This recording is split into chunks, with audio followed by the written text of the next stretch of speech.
Hey Disney fans! Today's video is going to be my review of Mary Poppins Returns.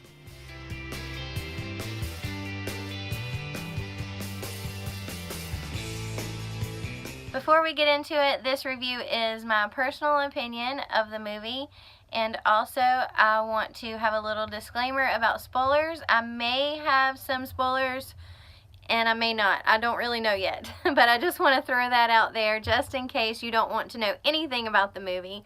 But I don't think I'm going to be getting too in-depth into it, and it's mainly probably just going to be just an outline of the plot.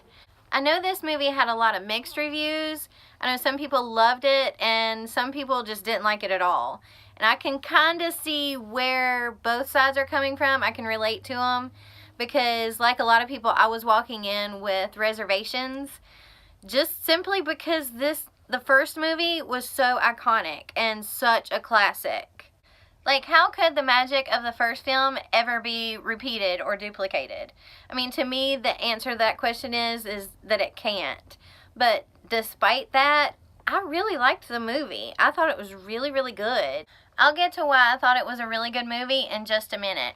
But first, I want to talk about where it all started from, which is the Mary Poppins books by Travers. If you didn't know, Mary Poppins, the movie in 1964, is based off of the book of the same name by Travers, and a lot of people I think already know that just simply because of Saving Mr. Banks. But also the movie Mary Poppins Returns is based off of Travers' second installment of the Mary Poppins books, and it's called Mary Poppins Comes Back. So you kind of get where they got Mary Poppins Returns from.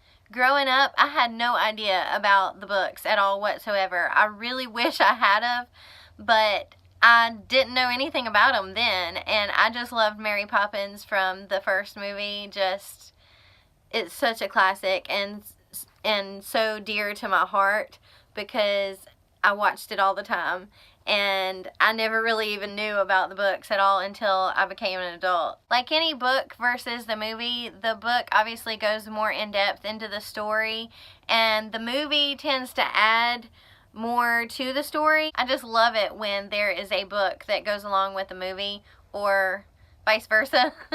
So along with reservations and skepticism walking into Mary Poppins Returns, I really was just walking in with hopeful curiosity. I just think that whether you read the book before you watch the movie, it really doesn't make a difference or matter, just because the movies, both the first one and the second one, to me, they stand alone just fine. And they should. The movie portrays the Banks children as grown adults, and the children, like the Banks children that are in the movie, is Michael's kids, and he's a widow. In the second installment of the book series, Mary Poppins Comes Back, the Banks children are still Michael and Jane, and they actually have three other siblings, 2 twins and another girl.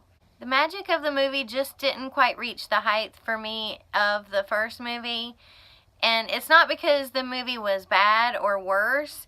It was just my perspective has changed. I mean, don't get me wrong, Disney has absolutely no age, and it has a way of taking you back to your childhood and making you feel like a kid again, and it has a way of just making you forget about the worries of adulthood. In my mind, it just takes you back and makes you forget your troubles, and even if it's just for a little bit. But I think that's why we hold Disney to such a high standard, especially as adults. But the truth is that we are adults, and even if we can remember what it's like to be a child, there's still no way to actually see a new Disney movie through our own child eyes. When I watch a Disney movie from when I was a kid, it's like all the magic is still there because I'm still seeing it through my own child eyes. But when I watch Mary Poppins Returns, it's like by default the magic is diminished or affected. I just think that's one reason why a lot of people didn't like the movie. I mean, when things are drastically different and characters have changed, it kind of makes you want to go, ugh, you know what I mean? Okay, so as far as like the actual review, I have come up with like 7 different categories, and each category is going to be rated 1 through 5, 5 being the best and 1 being like the worst or the least. And I wrote them down, so if I look down, that's why. I'm looking at my paper. But number 1 is character portrayal and acting, and I have rated that a 4 out of 5. It's like I could tell that Emily Blunt took her cues from the book version of Mary Poppins, and I thought that was a really good thing, because the last thing I wanted to see was a bad impression of the first movie version of Mary Poppins, and I didn't want her to be like trying to do a Julie Andrews impression. And I think they did a very good job of sticking true to the Mary Poppins from the book and her own, and I think Emily Blunt made Mary Poppins into her own portrayal of the character, and I think that's really good. I do feel like that the Banks children's character's arc was not enough for me. It didn't have enough meat to their arc. I just feel, I mean, like, they needed Mary Poppins, and like the children, they needed Mary Poppins, and you could clearly see why they needed Mary Poppins, but to me it wasn't enough. Like, I needed something, a little bit something more that wasn't as dark or somber as like the reason why they needed her. You know what I mean? And also Jane and Michael's character, I feel like that Jane's story wasn't enough. It was kind of like just an afterthought compared to Michael's story and his character arc. So as far as the character portrayal and the acting, I definitely give it a 4 out of 5. And also I do want to mention that Lin-Manuel, he was great. I thought he was really good. He's very talented, and I've never seen Hamilton. I don't really know him as far as his work. This is the first thing I've ever seen him in, and I think he did really good. So I just wanted to throw that out there too. Next category is music, and I give music 4.5 just because it's not the Sherman Brothers. The Sherman Brothers are untouchable, and that's why I didn't give it a 5, because you can't quite reach that Sherman Brothers level. And I mean, it's through no fault of their own, but I did give it a 4.5 because the music is really good in the movie. It fits the movie, it fits the Mary Poppins universe and world, and I mean, the music is the meat of the movie, and I think that they did a really good job. Some of the songs were very reminiscent and reflective of the songs in the 1964 movie, especially like I know with the bathtub song, the song that they were singing in the bathtub scene. The song is called, I just looked it up, but the song is called Can You Imagine That? And to me, the lyrics in that song was very reflective of Stay Awake. In the first movie, she's telling them to stay awake even though it's a lullaby, and she's actually putting them to sleep, and that's like classic Mary Poppins. But Can You Imagine That, to me, was very reflective of that ironic feel. To me, she's telling them to not use their imagination, and you're right to take everything so serious and so literal, but yet the whole entire scene and the moral of the story is basically use your imagination. Like, she's teaching them to use their imagination while singing a song about, can you imagine that? Like, that's just crazy. It was like they were paying respects to the Sherman Brothers with their music. And the song Where the Lost Things Go is a lullaby, and it was, to me, it sparked the magic in my heart from the scene in the original movie of Feed the Birds. Like, Feed the Birds is very like powerful, and I think it was Walt Disney's actually his favorite song ever that the Sherman Brothers did. And to me, that song in Mary Poppins Returns, the lullaby that she sings of where the lost things go, is very reflective, and I feel like that it pays homage to that, to Feed the Birds, and pays tribute to Feed the Birds. And I thought that they did it in a very classy way, and it brought back that same feeling to me of seeing the scene with Julie Andrews singing Feed the Birds. One of the catchiest tunes in the movie, in my opinion, was Trip a Little Light Fantastic. That was a good song, and it's worth mentioning also.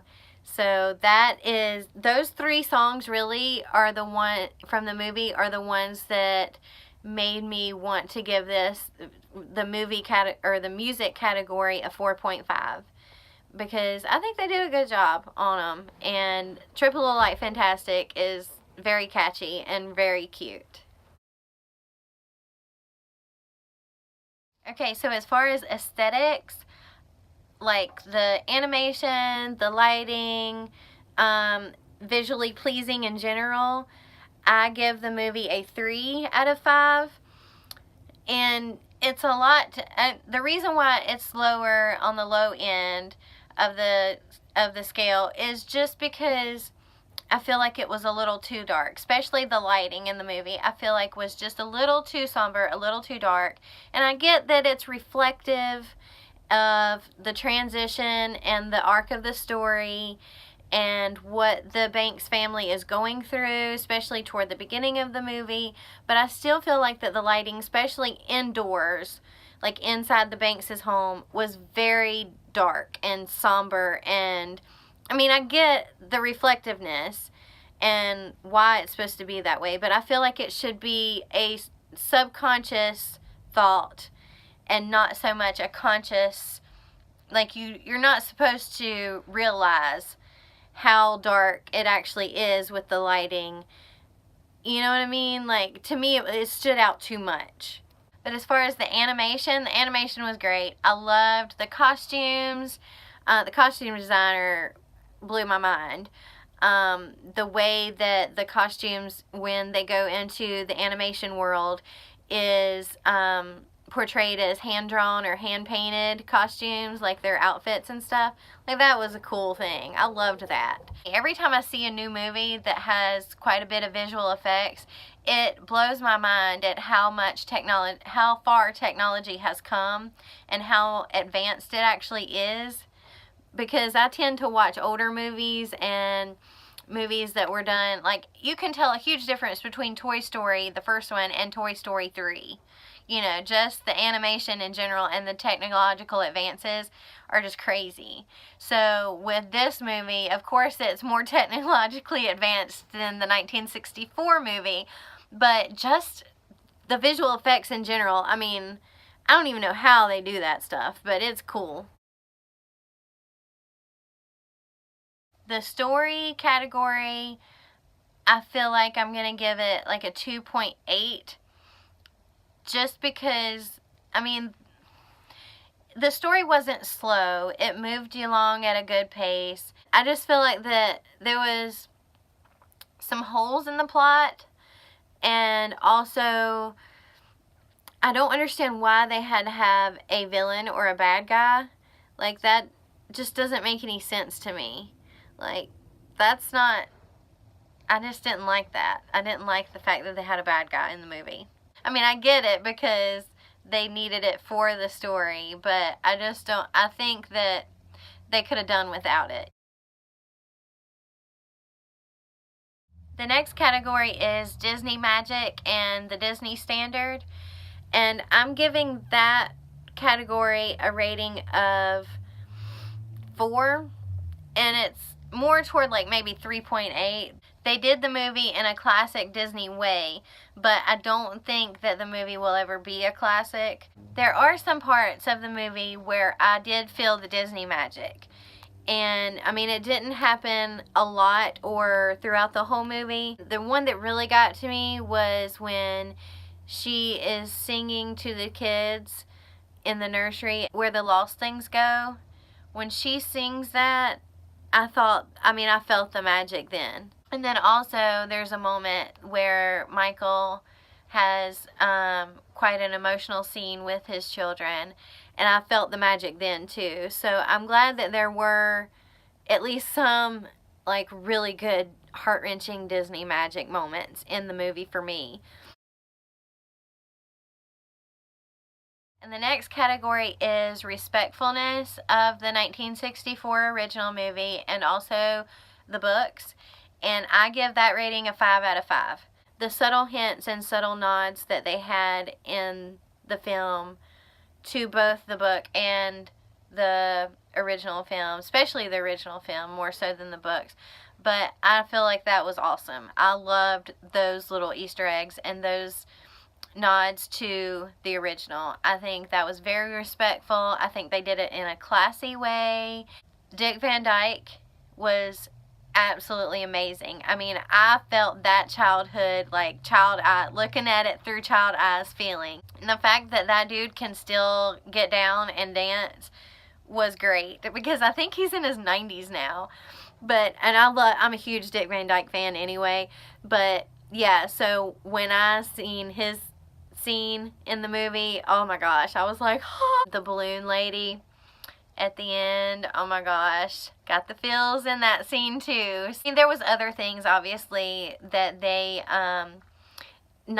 it was a nod to the original 1964 film that you were like, oh, you know, it kind of made you go, but they respected and upheld the story and the Mary Poppins world in a very classy way and in a very respectful way. I think that they really did a good job.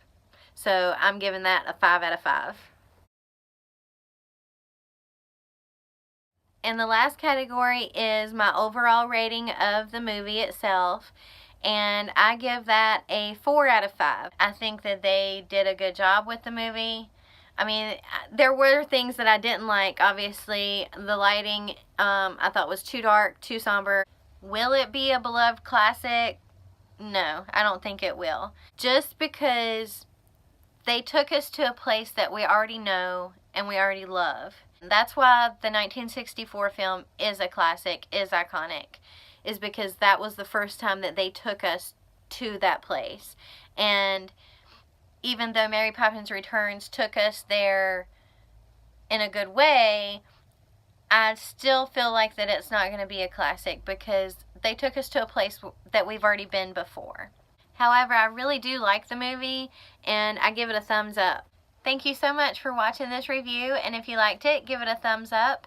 And if you want to see more Disney content and Disney collections, hit the subscribe button. And let me know what you thought of the movie, and if you liked it or didn't, just leave me a comment and let me know. See you next time. Bye!